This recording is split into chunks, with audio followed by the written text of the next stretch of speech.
McCrossan. Thank you, Mr. Speaker, and can I take this opportunity to congratulate the Minister on his recent elevation, and also to thank my constituency colleague, Barry McElduff, for bringing forward this adjournment debate. Before dealing specifically with West Tyrone, I'd like to welcome the Finance Minister's extra £25 million spend for the Department of Infrastructure. But I'd like to point out that last week we've heard that the cost of repairing Northern Ireland's crumbling roads has reached a staggering £1 billion. But, Mr. Speaker, this £1 billion is only to bring our roads up to the requisite standard. It will not give us pristine roads. £25 million in the June monitoring round is but merely a speck in the wider ocean of this huge problem. Mr. Speaker, in the past week we have also learned that the Department of Infrastructure's budget going forward will be cut by 9%, which I can only imagine that rural constituencies such as my own in West Tyrone will be the first to fall foul to such a budgetary decrease.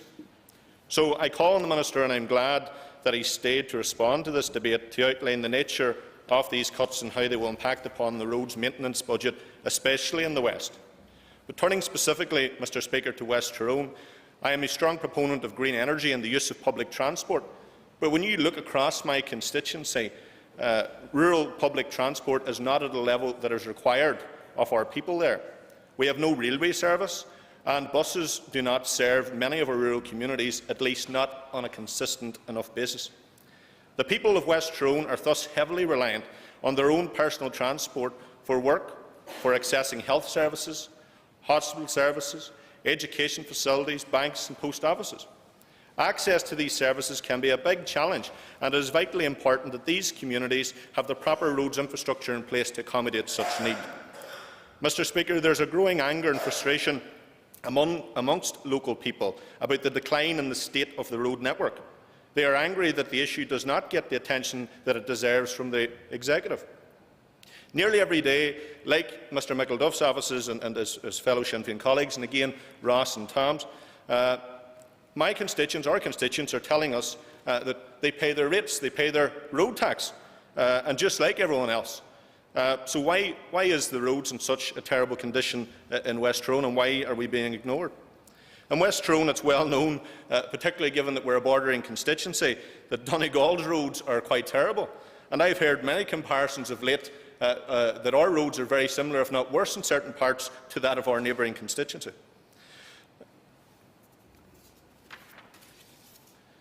On a more serious note, unrepaired potholes, Mr. Speaker, can cause serious damage to many cars on our roads. Last year, there were 600 claims, it is understood, made against the Department for Regional Development for damage to vehicles caused by the state of these rural roads, almost 200 of which came from the west of the province, which is a testament to the state of our roads and gives rise to this debate brought forward by Mr McElduff. In the last mandate, I tabled a written question to the Minister on the number of potholes reported and filled in across West Tyrone, and the figures are stark. In 2013, 96% of road surface defects were corrected. In 2014, this figure dropped to 87%, and in 2015, the figure dropped significantly to 63%. If that's not evidence of the blatant neglect of our roads, Mr. Speaker, then nothing is.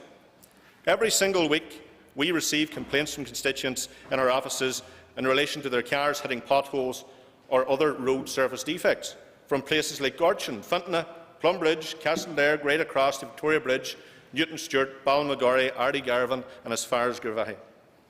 People come to me with photographs of crater-like, as referred to by Mr McElduff, potholes right across the constituency, and I have to ask, why have successive ministers let our roads get in such a terrible state? I know that budgets are constrained, but when you travel from Belfast, Bangor and the Ards Peninsula, roads are nearly pristine in comparison to ours. And it almost highlights the level of neglect to rural constituencies such as my own. Mr. Speaker, the last point I want to focus on is deaths on rural roads.